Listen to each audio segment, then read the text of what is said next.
И втората осмина финална ноќ во Лигата на шампионите заврши со 2 гостински победи. Милан уште еднаш покажа дека игра најдобро кога е најпотребно, па одлично го отвори надпревар против Атлетико Мадрид. Сепак среќата им го сврте грбот на росонјерите кои во првото полувреме комплетно го надигра Атлетико Мадрид.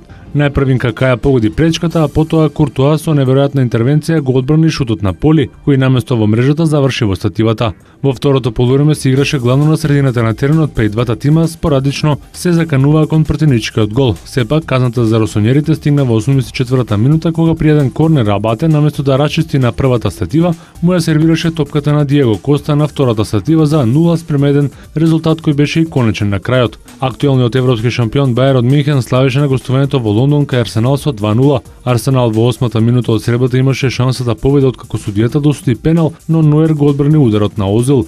Во 37-та минута Шчесни заработи директен црвен картон откако во 16-тникот го собори Робен. Пеналот го изведе Алаба кој ја погоди стативата. Предноста од играч повеќе Бајерн ја материализираше во 54-та минута кога Крос погоди за 1:0, а конечниот резултат го постави Томас Милер во 88-та минута. Реванс средбите на програмата се за 2 недели. Реал Мадрид издвојува 60 милиони евра за услугите на Пол Погба, па следното лето ќе води вистинска војна со Парис Сен-Жермен за потписот на французинот. Младиот фудбалер кој не доби шанса во Манчестер Юнајтед се наметна во тимот на Јувентус како еден од најдобрите играчи. Оваа сезона во 23 надпревари постигна 6 погодоци и 8 асистенции, а многумни го сметат за најталентиран играч во светот. За него неколку европски клубови се спремни да издвојат цело богатство, особено Парис Сен-Жермен и Реал Мадрид. Кралевите го одредиле Погба како главна трансфер цел следното лето, но ќе имаат силна конкуренција во Парис Сен-Жермен, кој по секоја цена сака да го види во своите редови французинот, па се спремни да понудат и повеќе од 60 милиони евра. Од друга страна, во Италија тврдат дека на Јувентус му одговара ваквото надавање за нивната звезда и ќе го продадат на оној тим кој ќе понуди повеќе. Домаќинот на зимските олимписки игри во Сочи и Русија и први фаворити за златниот медал загубија во четвртфиналето на хокејарскиот турнир од Финска. Финска за место во финалето ќе игра со Шведска откако успеа да направи огромно изненадување со одвајќи Русија со 3:1. Русите почнаа сигурно и со голот на Ковалчук победува во првата третина, пред Финска да врати со головите на Алтонен и Салане. Михел Гранлут го зголеми водството на почетокот на последната третина, за потоа сите обиди на русите да бидат сопрени од голманот Тараск. Швеѓаните со убедлива победа од 5:0 славеа над најголемото изненадување на хокејарскиот турнир Словенија. Во второто полуфинале пак имаме реприза на олимпиското финале од Ванкувер 2010 година, откако Канада и САД не дозволија слична сензација како што ја направи Финска. Американците ја презедоа контролата во дуелот со Чешка, уште во првата третина и по водството од 4:1 во втората може да се дозволат мирна последна третина. Канаѓаните се намачија во дуелот со Летонија и победија само со 2:1 со голот на дефанзивецот Вебер од сината линија.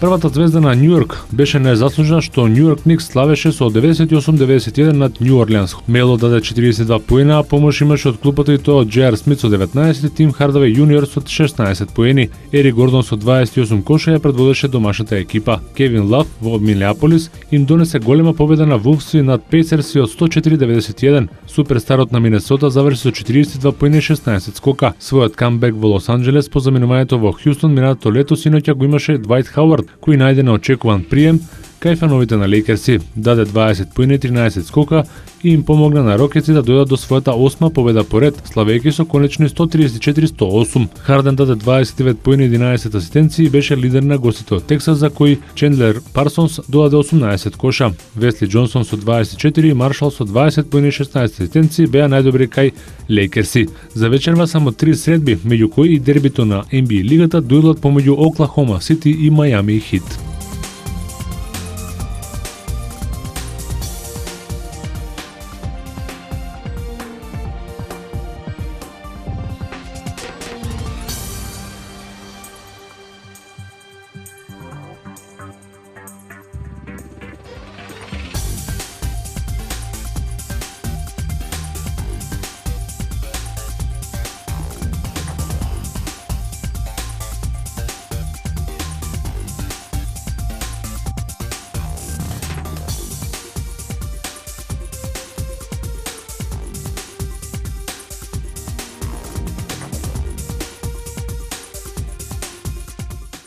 Гледајте МТМ Кошаркарската лига ексклузивно на програмата на МТМ телевизија.